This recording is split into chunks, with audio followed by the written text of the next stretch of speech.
हम लोग इस दुनिया में भगवान का भजन करने के लिए आए हैं, लेकिन दुनिया में फंस गए हैं। हमारे जीवन का उद्देश्य संसार नहीं है। हमारे जीवन का उद्देश्य भगवान का भजन है, परमात्मा का भजन है। लेकिन हम लोग भजन को भूल जाते हैं और संसार को अपना मानने लगते हैं। संसार तो सपने जैसा है, परमात्मा अपना है, भगवान अपना है।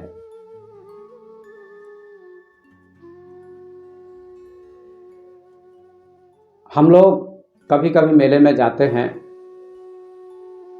मेला लगता है, हजारों लोग आते हैं मेले में, चीज़ें बिकती हैं, दुकानें सस्ती हैं, लेकिन लोग मेले में रुकते नहीं। मेले में ठहरते नहीं। कुछ देर के लिए, कुछ घंटों के लिए मेले में ठहरते हैं और अपने घर को लौट जाते हैं। इसी प्रकार से यह दुनिया भी मेले के समान है। अनेक लोगों का संबंध है और इस संबंध को हम अपना मानते हैं। यही हमारी भूल है। सारे संबंध एक दिन छूट जाते हैं।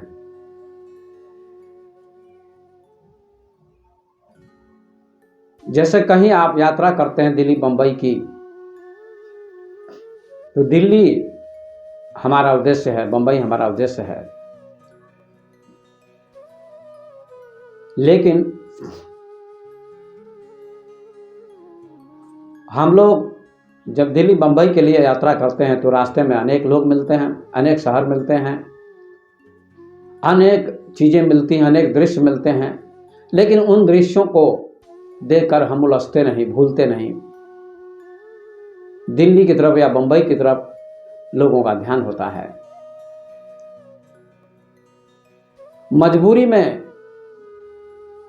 यात्रा के क्रम में अनेक लोग मिलते हैं, उन लोगों में यात्री को आसक्ति नहीं होती है। अनेक शहर मिलते हैं, अनेक लोग मिलते हैं, लेकिन उद्देश्य कुछ और होता है। जहाँ जाना होता है वह उद्देश्य होता है।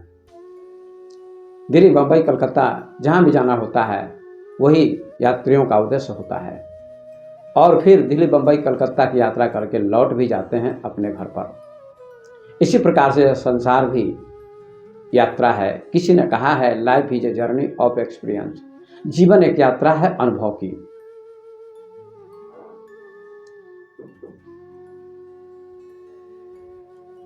इसलिए यात्रा में जब तक यात्री होते हैं तब तक दुख होता है, कष्ट होता है, कठिनाई होती है। जब मंजिल मिल जाती है तो दुख समाप्त हो जाता है, कठिनाई समाप्त हो जाती है, क्योंकि घर यात्रियों को मिल जाता है, उद्देश्य की प्राप्ति हो जाती है। इसी प्रकार से यह संसार भी क्या है? यात्रा है। और इस संसार में हम लोग यात्रा करने आए हैं, सैर करने आए हैं, लेकिन इस संसार को हम लोग अपना मानने लगते हैं। यही हमारी भूल हो जाती है, यही भ्रम है। किसी महापुरुष ने बहुत सुंदर लिखा है, आया जहां से सैर करने, हे मुसाफिर तू यहाँ था सैर करके लौट जाना, उक्त तुझको फिर वहां सैर करना भूल कर निज घर बनाकर टिक गया, कर याद अपने देश की, परदेश में क्यों रुक गया। ये संसार परदेश है, लेकिन इसको हम अपना देश मानते हैं। अपना देश तो केवल परमात्मा है, ईश्वर है, भगवान है, वहां लौटना है, ये निश्चित सत्य है।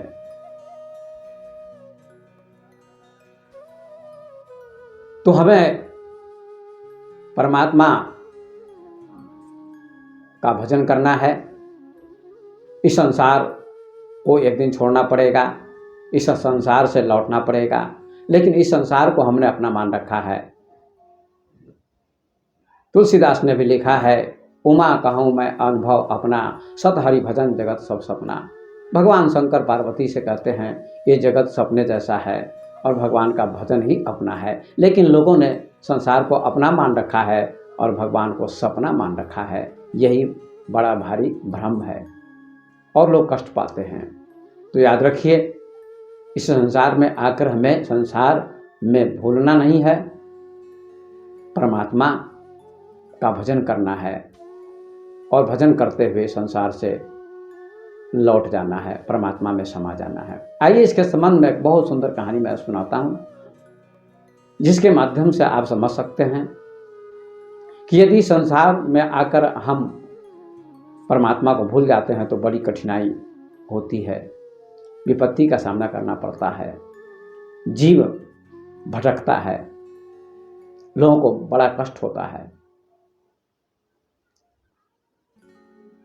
लेकिन अगर परमात्मा की याद हम करते रहेंगे, परमात्मा का भजन करते रहेंगे, तो एक दिन परमात्मा की प्राप्ति अवश्य होती है। कितनी भी कठिनाई आए जीवन में, कितना भी संघर्ष आए, कितना भी कष्ट आए, लेकिन परमात्मा का भजन करना ही चाहिए। तो एक दिन परमात्मा की याद आती है और व्यक्ति अंत में परमात्मा में समा जाता है।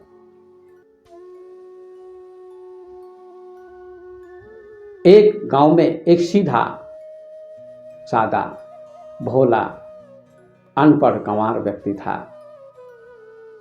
बहुत सीधा था, सरल था, पढ़ा लिखा नहीं था। उसके पेट में कुछ खराबी हुई, उसका पेट खराब हुआ तो वह डॉक्टर के पास गया और उसने डॉक्टर से कहा, डॉक्टर साहब मेरे पेट में खराबी हो गई है, मेरा पेट खराब हो गया है, कुछ दवा बताइए। तो डॉक्टर साहब ने कुछ दवा बता दी उसको और कहा ये दवा खाना, पेट ठीक हो जाएगा, और 2-4 दिनों के लिए खिचड़ी खाना ताकि तुम्हारा पेट ठीक हो जाए। याद रखना, डॉक्टर साहब ने कहा दवाई भी खाना और खिचड़ी भी खाना, जाओ पेट ठीक हो जाएगा। वह व्यक्ति बहुत सीधा था, सरल था।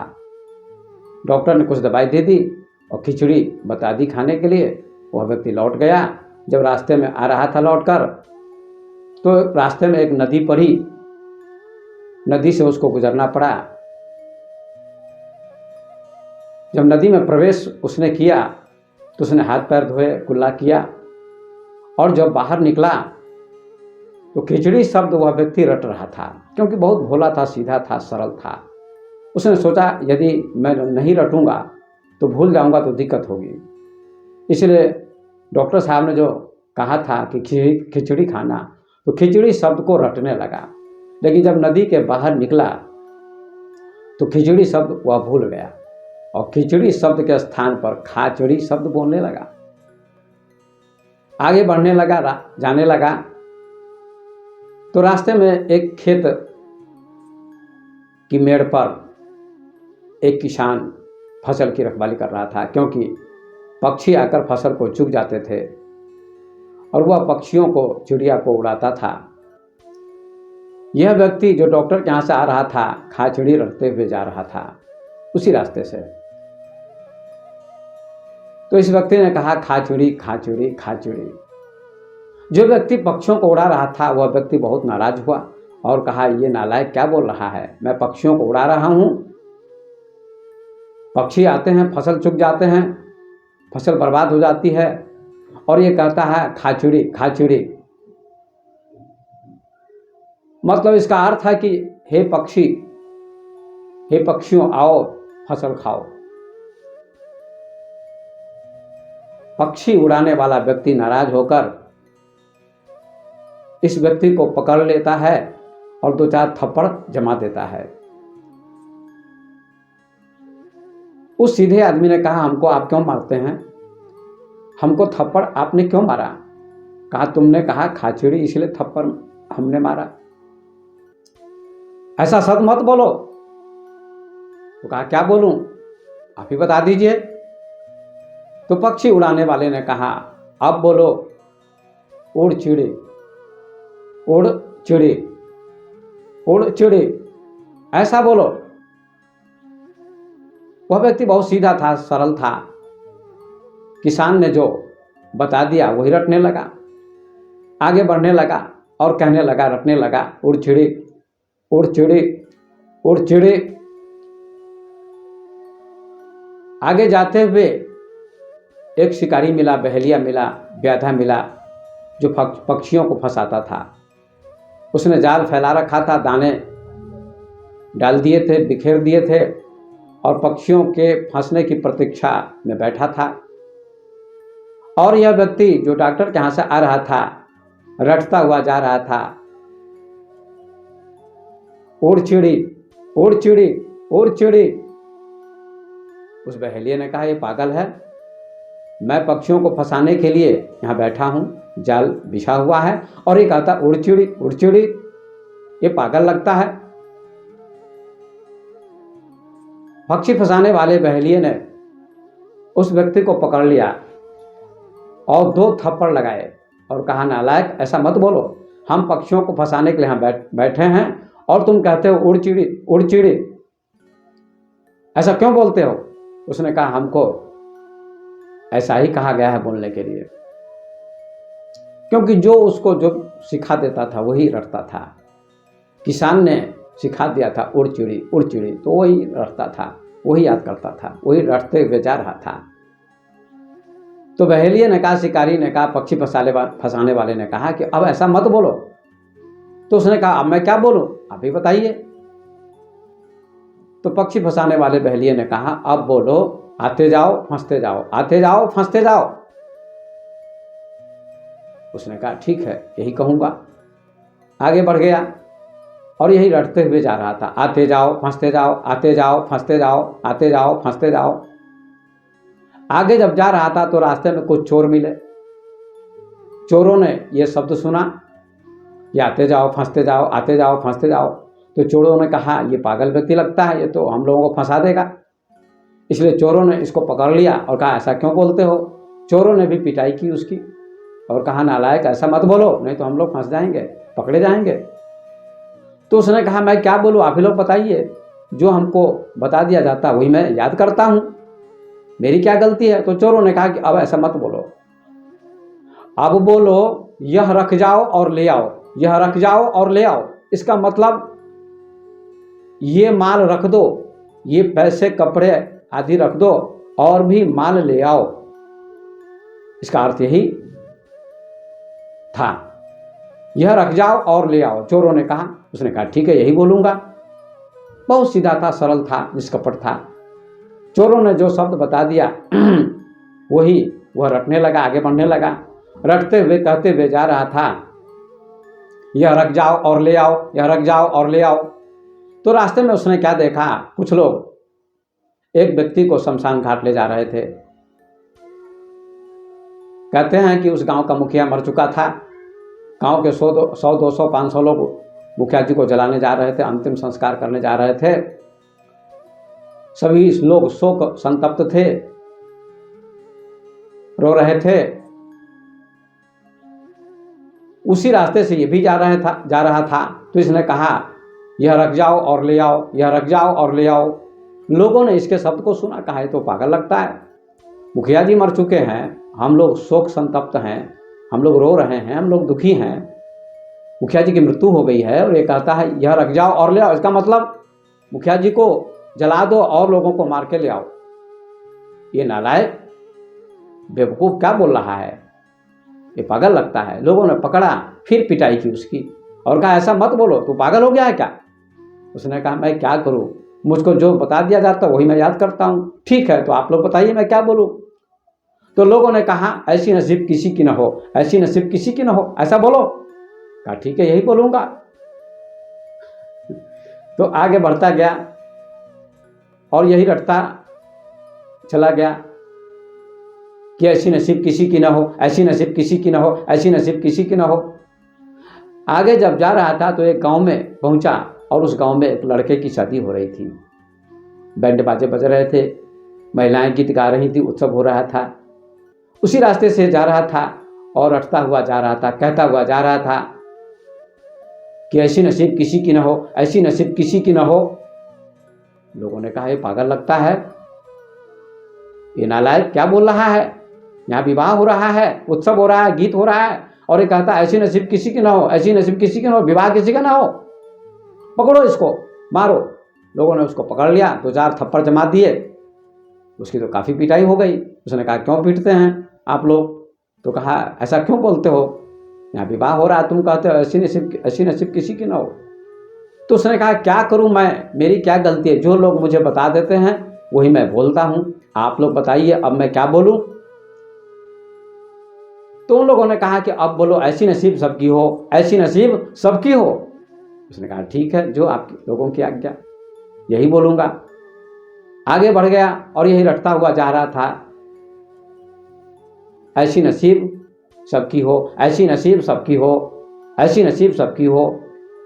आगे जब जा रहा था तो दूसरे गांव में जब पहुंचा तो एक लड़के की जांघ में फोड़ा हो गया था। उसके माता पिता ने डॉक्टर को बुलवाया था और फोड़ा डॉक्टर चीर रहे थे, इलाज कर रहे थे डॉक्टर। लड़का बहुत चिल्ला रहा था, रो रहा था, बेचैन था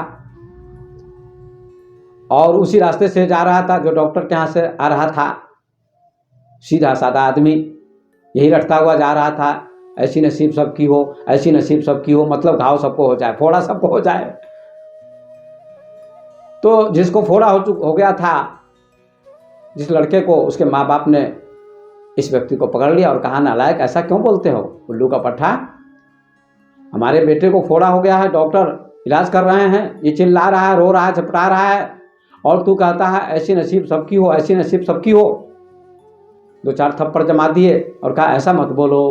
तो कहा ठीक है, ऐसा नहीं बोलूँगा, अब आप ही लोग बताइए कि हम क्या बोलें।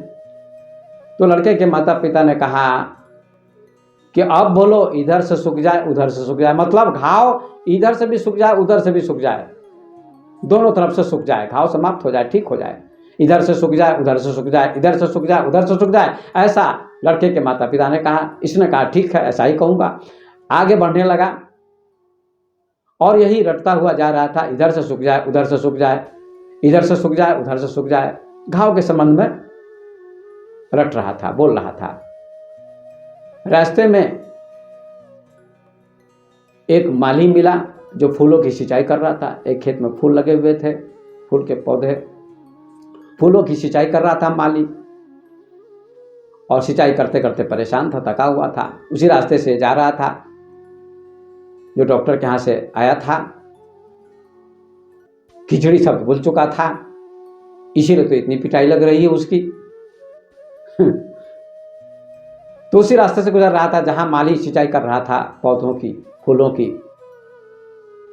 उसी रास्ते से जाते हुए ये रट रहा था, बोल रहा था इधर भी लग जाए, इधर भी सूख जाए उधर भी सूख जाए, इधर भी सूख जाए उधर भी सूख जाए।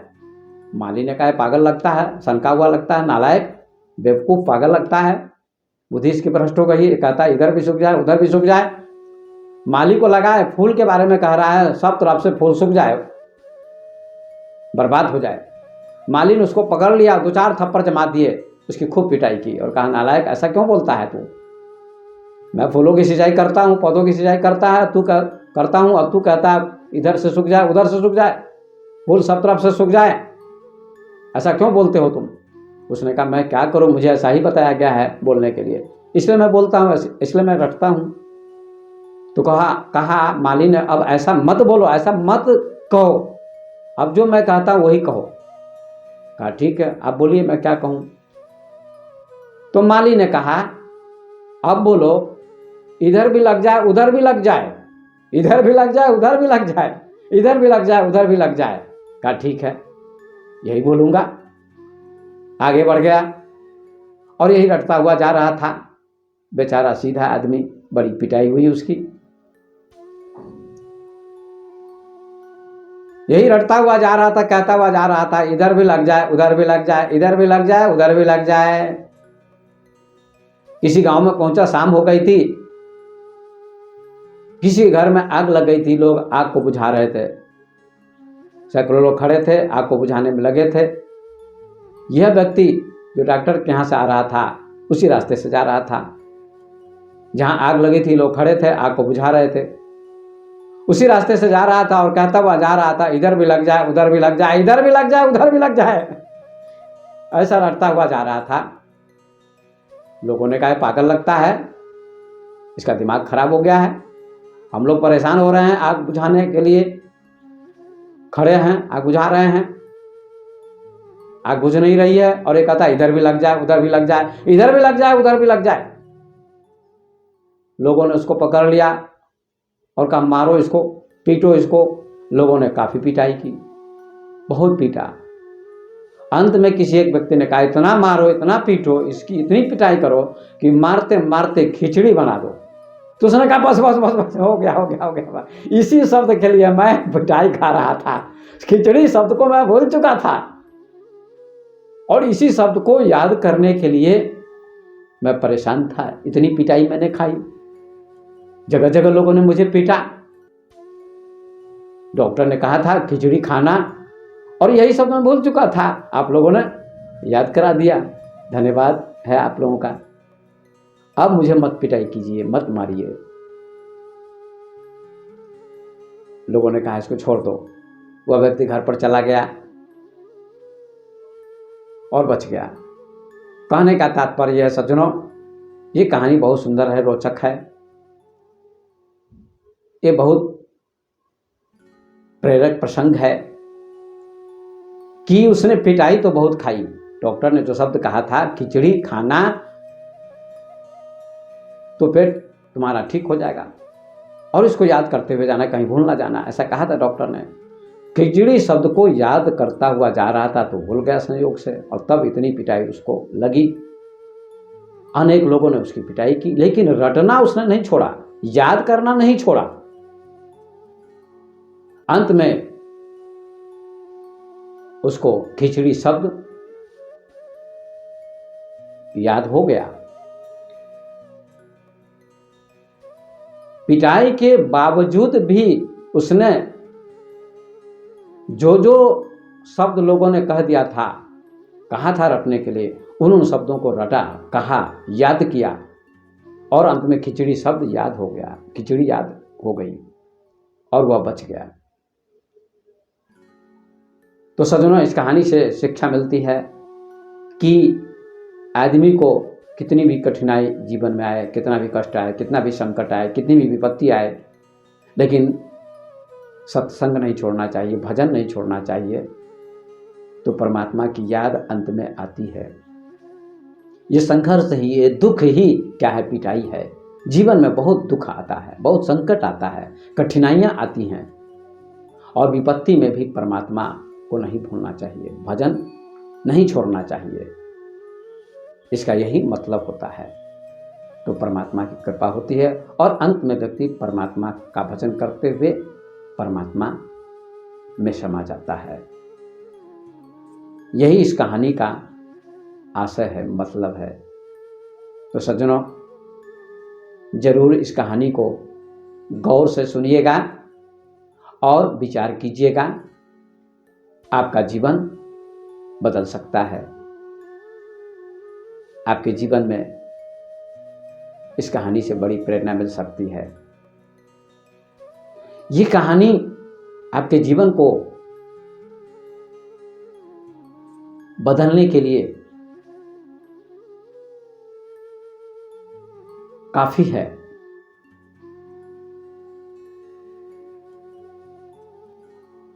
दुख में, कष्ट में ही कहते हैं परमात्मा की याद आती है। दुख में सुमिरन सब करे, सुख में करे न कोय, जो सुख में सुमिरन करे तो दुख काहे को होए। दुख में सभी परमात्मा की याद करते हैं, सुख में कोई नहीं करता। यदि सुख में याद कर ले तो दुख नहीं आएगा। इसलिए कितनी भी कठिनाई जीवन में आए, कितना भी संकट आए, कितनी भी विपत्ति आए, तो भजन का त्याग नहीं करना चाहिए, सत्संग का त्याग नहीं करना चाहिए, परमात्मा की भक्ति, गुरु की भक्ति का त्याग नहीं करना चाहिए। तो आपका जीवन सुखमय होगा। इन्हीं शब्दों को कहते हुए अपनी वाणी को मैं विराम देता हूं। धन्यवाद।